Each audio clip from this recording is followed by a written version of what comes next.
Pada saat ini yang sedang dalam perjalanan, ini hujan deras, hati-hati dalam perjalanan ya, yang bawa kendaraan.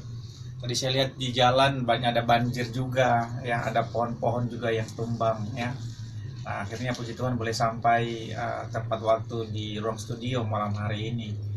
Baik, para hardliner yang berbahagia, sebelum kita melanjutkan diskusi yang akan dipandu dan kita akan kembangkan nanti di ruang studio malam hari ini, kami rindu dan kami berdoa biar kiranya apapun yang kami diskusikan dari ruang studio malam hari dapat menginspirasi dan memberikan informasi ya yang baik dan positif bagi para pendengar, supaya ke depan semangat pelayanan kita semakin luar biasa.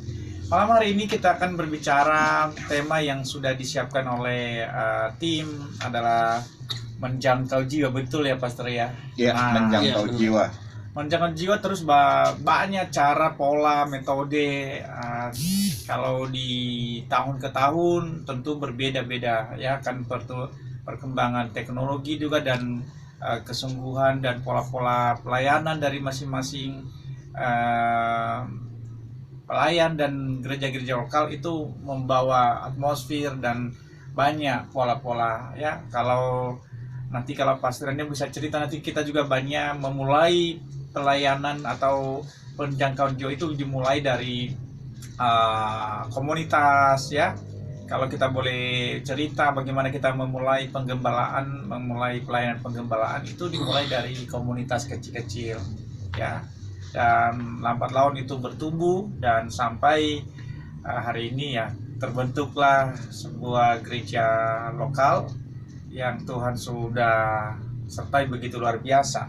Nah, sebagai landasan dari firman Tuhan yang kita boleh belajar malam hari ini, kita boleh baca di Matius pasal 28 ayat 19 sampai 20. Demikian firman Tuhan. Karena itu pergilah, jadikanlah semua bangsa muridku, dan baptislah mereka dalam nama Bapa dan Anak dan Roh Kudus, dan ajarlah mereka melakukan segala sesuatu yang telah kuperintahkan kepadamu, dan ketahuilah aku menyertai kamu senantiasa sampai kepada akhir zaman. Nah, para hadirin yang diberkati dan berbahagia, firman Tuhan ini sering menjadi semangat bagi kita untuk melayani ya, karena ini perintah ya, amanat agung Tuhan yang kita semua tahu, dan fokus dari setiap pelayanan dan parameter dari pelayanan yang ada ya adalah ini ya. Nah, banyak dari kita mengikuti Yesus tentu menjadi anak Tuhan dan mengasihi jiwa-jiwa dan punya kerinduan memberitakan Injil dalam keadaan apapun. Dan tentu memberitakan Injil adalah bagaimana kita membawa orang-orang yang belum kenal Tuhan menjadi lebih dekat dan kenal dengan Tuhan ya. Lalu apa yang kita perlukan untuk membawa seseorang mengenal dan menerima Yesus dalam hidupnya? Yang pertama ya, kita harus punya keberanian untuk melakukan amanat agung tadi yang baru kita baca tadi. Ya, kita harus punya komitmen dan keberanian bahwa tidak perlu takut ya, karena sungguh kerinduan kita bagaimana kita bisa menghadirkan dan membawa mereka jiwa-jiwa ini untuk bertemu dengan Tuhan dan dibawa dalam hadirat Tuhan. Nah, tentu tidak mudah, banyak kesulitan-kesulitan ya, banyak penghalang-penghalang juga. Bagaimana mungkin kita bisa memberitakan Injil dan dalam kondisi yang tidak memungkinkan. Namun sungguh penyertaan Tuhan yang sudah dijanjikan dalam firman Tuhan tadi, bahwa Tuhan akan menyertai kita senantiasa sampai pada akhir zaman. Para hadirin yang dikasihi dan diberkati Tuhan ya, keberanian kita dalam melakukan amanat ini itu menjadi satu semangat dan atmosfer yang bisa meningkatkan dan menyemangati pelayanan kita. Kedua, bagaimana kita punya kepedulian dan begitu fokus juga pada kebutuhan jiwa-jiwa yang ada.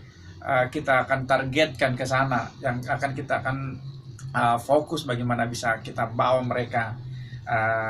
kepada Tuhan. Nah, kebutuhan-kebutuhan yang paling utama dari mereka adalah bagaimana mereka mendapatkan kasih yang benar-benar totalitas dan tulus dari kita. Nah, ini yang sering sekali kita tidak bisa maksimal karena kadang-kadang mereka punya ekspektasi tertentu dan kita harus bisa menjadi inspirasi dan teladan dan bagi mereka. Nah, para dan diberkati dikasih Tuhan, tentu juga kita tahu bahwa pola pelayanan dan penjagaan jiwa saat ini sekali lagi tidak terlalu formal. Kalau dari formasi dan pola yang sangat formal itu cenderung tidak terlalu maksimal.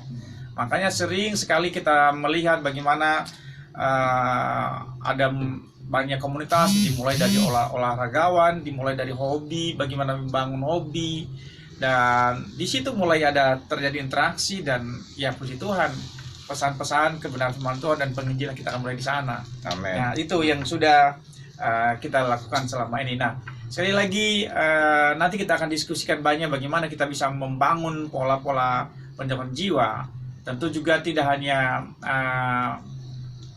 fokus dengan eventnya, tapi tentu kita harus fokus bagaimana kita bisa mempersiapkan diri, memperhatikan dan mendampingi mereka, ya, karena firman Tuhan yang kita taburkan itu tidak akan sia-sia dan janji Tuhan ya dan amin. Ketika kita memuliakan nama Tuhan, meninggikan nama Tuhan, maka Tuhan juga pasti akan menarik jiwa-jiwa itu dan dibawa dalam hadirat Tuhan. Demikian firman Tuhan yang singkat yang menjadi landasan kita boleh berdiskusi malam hari ini, Pastor Daniel. Tuhan Yesus memberkati kita semuanya. Amin. Terima kasih.